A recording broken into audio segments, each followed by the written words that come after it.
Hey, welcome back to the Springs in the Desert podcast. I'm Jillian, your host, and I am joined by team member Stacey. How are you doing today, Stacey? I'm doing great. The sun came out today. It's a very, Whoop, very whoop. cold day, but the sun came out and I can deal with that. I am somewhat grateful for the fact that a lot of people across the nation are having a cold front because in North Dakota feels like it's always cold, and we had record temps this weekend. It was 70 below wind chill this weekend, and but it felt a little bit better that a lot of people across the nation were also cold. I didn't feel so bad. So I hope that everyone is warm and can listen to this with a cup of coffee. Maybe a Today, blanket we are too. going to, yes, yeah, a blanket. Love that. Today, we're going to dive a little bit deeper into the five love languages. This month, we've been talking all about kind of keeping the spark alive in your marriage, and there are many ways to do that, and I'm grateful that people have gone before me to talk about the ways that we can do that and kind of categorize them. And so, the five love languages. There's a last week's episode. There was a quiz attached, and we'll do that today too. We'll put that in the show notes. A quiz to kind of figure out maybe what your love language is. But there are five love languages. There's acts of service, physical touch, gift giving or receiving gifts, words of affirmation, and quality time. Stacey, do you know which of the love languages? Sometimes I think some people have like one really strong one and maybe like a couple that are just below that. But do you know what your love languages are? Yeah, and like they sometimes sort of shift and change over time, but I Yes. think right now, I think acts of service is really high up there, and also quality time. Those are two strong Mm, contenders for me at the moment.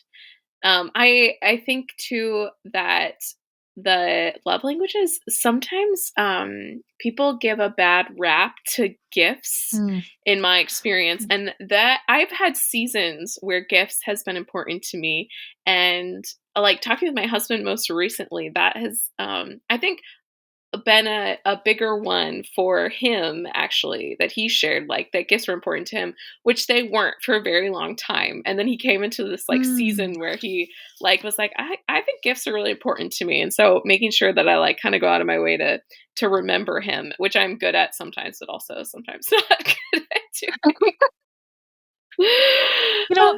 That's a really, I think, important topic is the fact that these can change over time. That I found when I was first married, for instance, okay, I'll talk about words of affirmation for a minute. So I I grew up just having to be really independent. Like I just had to yeah, I just had to figure out a lot of things for myself for just various reasons. And I think it's just kind of a spirit of mine. And so I didn't really look to people to affirm what I was doing. I just kind of had it in my heart that whatever I was going to do, I was going to do really well. And so when someone would affirm me with their words, it sort of felt like pity or it didn't feel loving to me to receive that. But now, after several years and in the work situation I'm in as well, I am in a really great team, and the way and the reason why they affirm me with my words has been really impactful for me. And I found that I am able to go back to the last time that they affirmed me with their words and root myself in reality. Like, oh yes, I am doing a good job. I don't have to second guess myself. They're proud of me, or they really appreciated that task. And so I've just but when before I didn't want anyone to tell me, now I just feel like when you have more responsibilities, more things on your plate, sometimes things can feel like they're, I don't know, unraveling, sometimes. And so to go back to their words has been really, really helpful for me. Um, and I'm curious, with your husband, how you said, like, sometimes it's hard to remember, like, "Oh, he likes gifts, and I should probably be getting him something." What are helpful ways maybe to try to remind yourself that? Or, like, how to even my husband, I've told him occasionally, like, "I'd love for you to, bring home flowers or, just, like, surprise me, with something occasionally." And for him, it's like the act of going, like, sort of, out of his way can be difficult after a long day of work, or it's not really, like, on the way home to get something. So what encouragement might you have for someone whose their spouse's love language is maybe difficult? Yeah, I think it starts by acknowledging that, like, even though your love languages are different, that they're still important and they still matter. Um, and maybe figure out, like, think back through ways that you yourself have appreciated that love language, um to just sort of grow in understanding of that specific love language. I've heard like the words of affirmation. I My husband actually feels the same way, which is funny because I find it really easy to affirm people around me, especially my husband, who oftentimes will show me love through acts of service. And so he'll do an act for me and then I will affirm him. But he's like, well, I had to do this. I'm like, no, you actually didn't.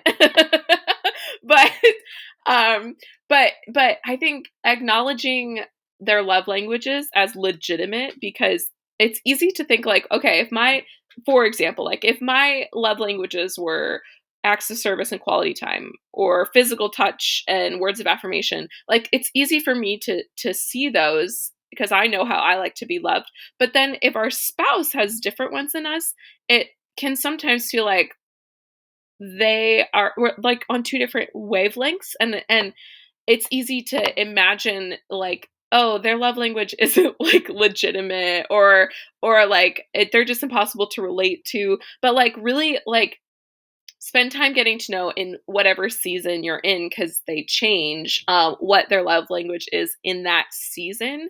And just like, I think just reflect, like for a little bit before you dive in, reflect on your appreciation for that love language, your appreciation for being able to communicate your love to your spouse. And then I like to like sit and just sort of think about creative ways that I can you know, love my husband that way. And then, like knowing what his favorite things are. So like Purdue Mm, basketball, like absolute favorite thing. And sometimes it's with giving gifts, sometimes it's also the gift of time. And his favorite month of the whole year is March, which is my least favorite month of the year because of March Madness. And so sometimes me loving him is just giving him the gift and space of time to like allow himself to be immersed in everything that's March Madness and basketball, and knowing that like he is going to step into that world, and I can love him by like letting him have that time to do that. It To him it feels like a gift, and it really like rejuvenates him. And then like when we are able to like reconnect in April, only kind of joking. It's like, I don't know, he loves that. And so um it's not even a tangible thing. But there are, I mean, like there are tangible things that I've given him as gifts, like watch, or um a dog. My husband's a big dog person and I'm not. And I got him a dog. So that was like a huge gift, i- yeah. in knowing what his interests are. He also is a really good gift giver because it's one of his love languages, and I've learned to grow myself in appreciation for the gifts he's given me. Um and so like challenge yourself to grow a little bit too. Not just be so set in like this is the only way you should love your spouse. But just be open to like receiving and giving love in new ways that challenge yourself. Um and then I don't know, there's just something about like acts of service is big right now.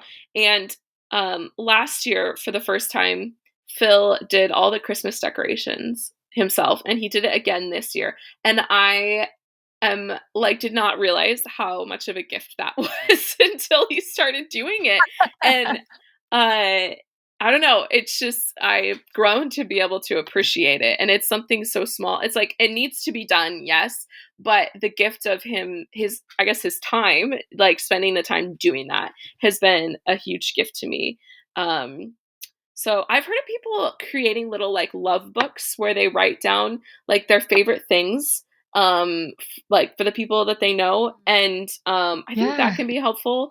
Um Sometimes I have a coworker, her love language is gifts, and so like I spent like a good chunk of time just like sitting and reflecting about what would be the best gift to give her, and it was, like, the best gift I got, like, this custom sweatshirt design for her, and it was the best gift she received this year, which Oh, made me feel really good, even if it's not, like, yeah. my primary love language, to be able to know and understand hers, and then to just take the time. It does require time. It doesn't always just come, like, naturally to us, like we imagine it might, like, in the movie images of love and romance, like it's just supposed to be natural, and it's just you're just supposed to know how to love the people around you the right ways, but you actually kind of have to study the people around you and to like get to know who they really are, not the person you imagine them to be in your head. Oh, that's a powerful statement right there because I we've been talking a lot. We started at the end of last year about changing the conversation in our marriages, and I think that I've noticed that sometimes I want my spouse to be like a certain way, to look a certain way, or I think that they like things a certain way like I like them.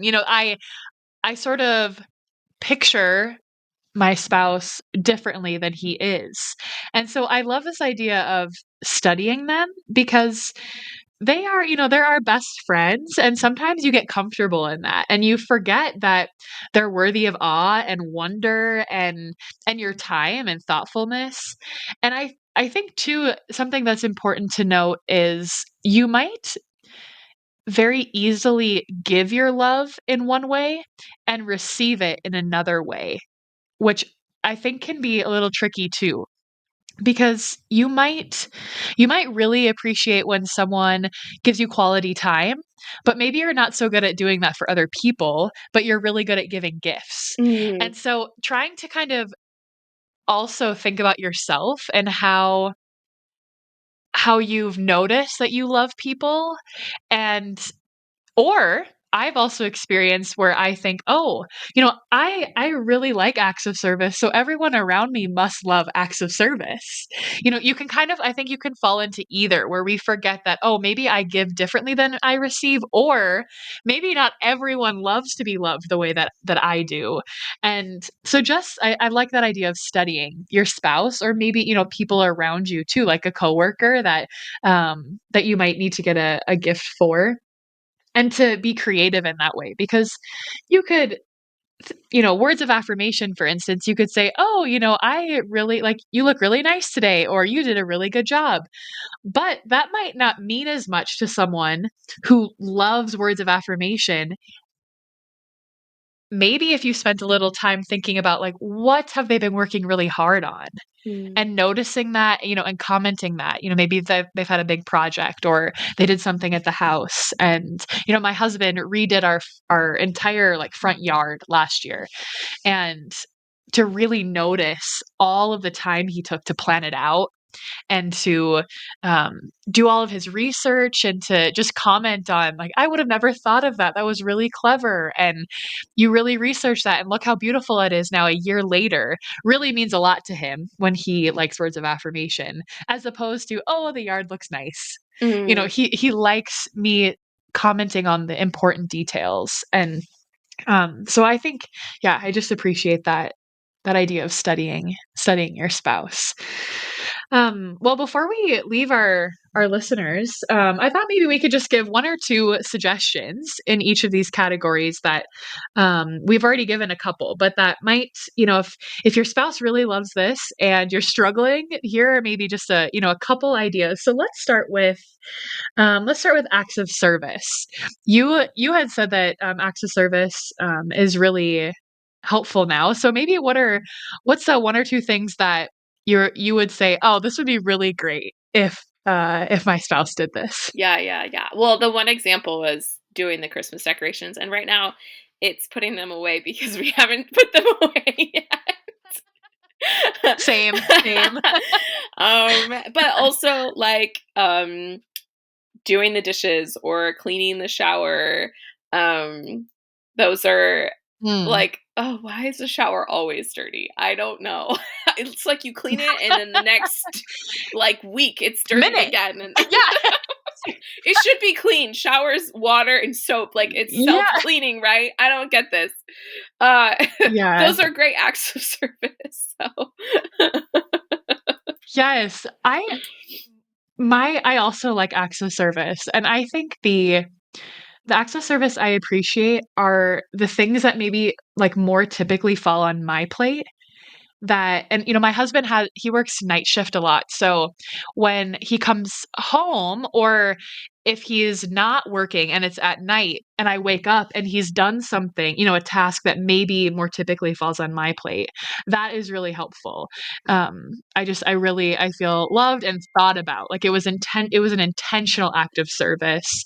So that, yeah, it might be a cleaning task, or maybe it was, an email that needed to be sent, or just something that maybe more typically falls on my plate. So I like that. So gifts, you just gave some really great gift ideas.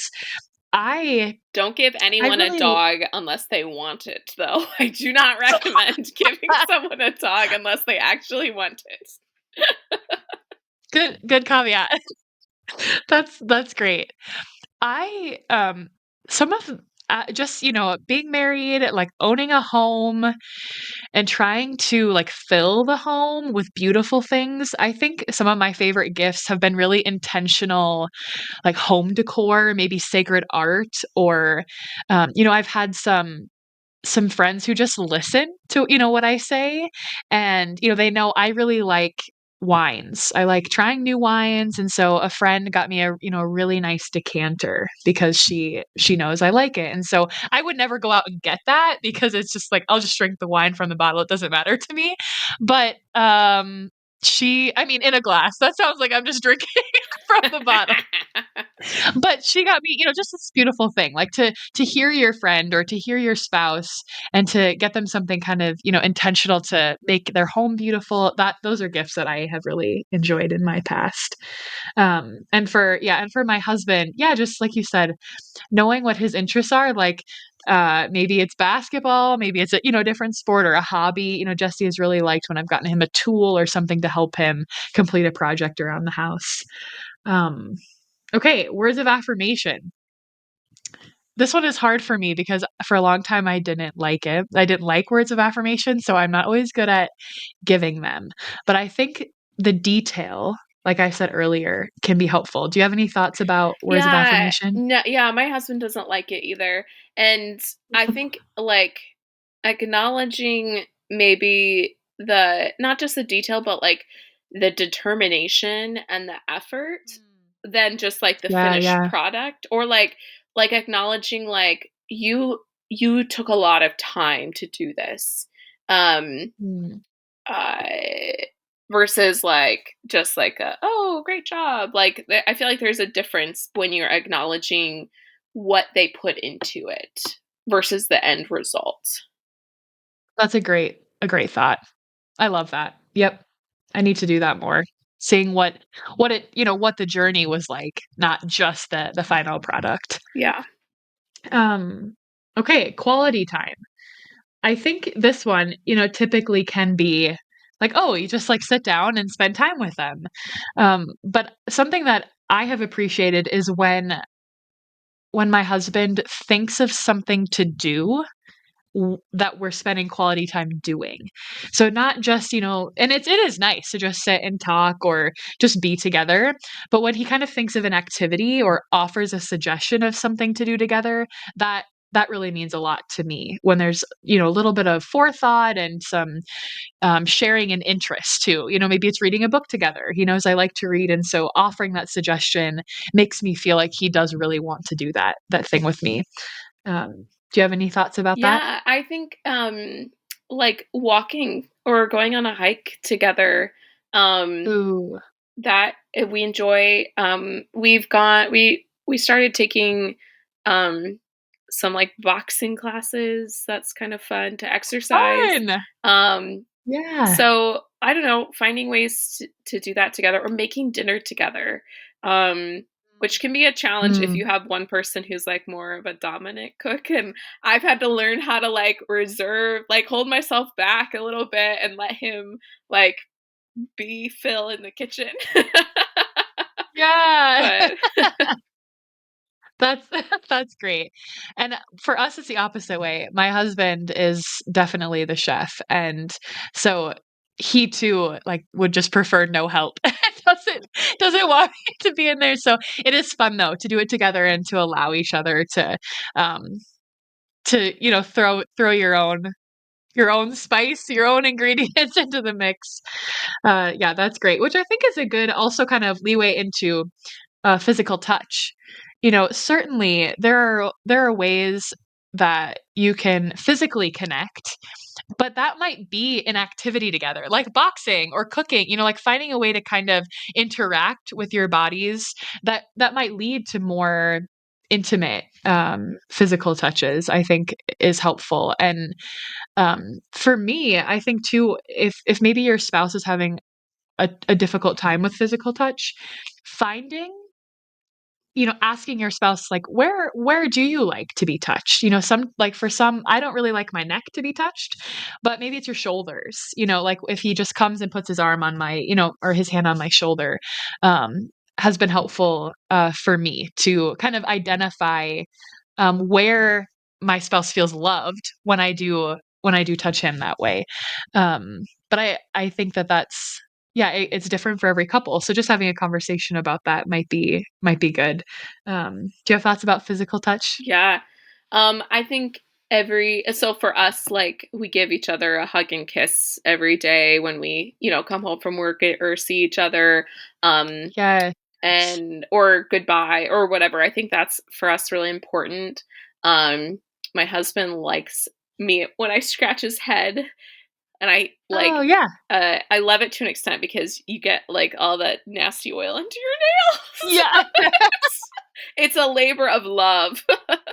Yes. Yeah.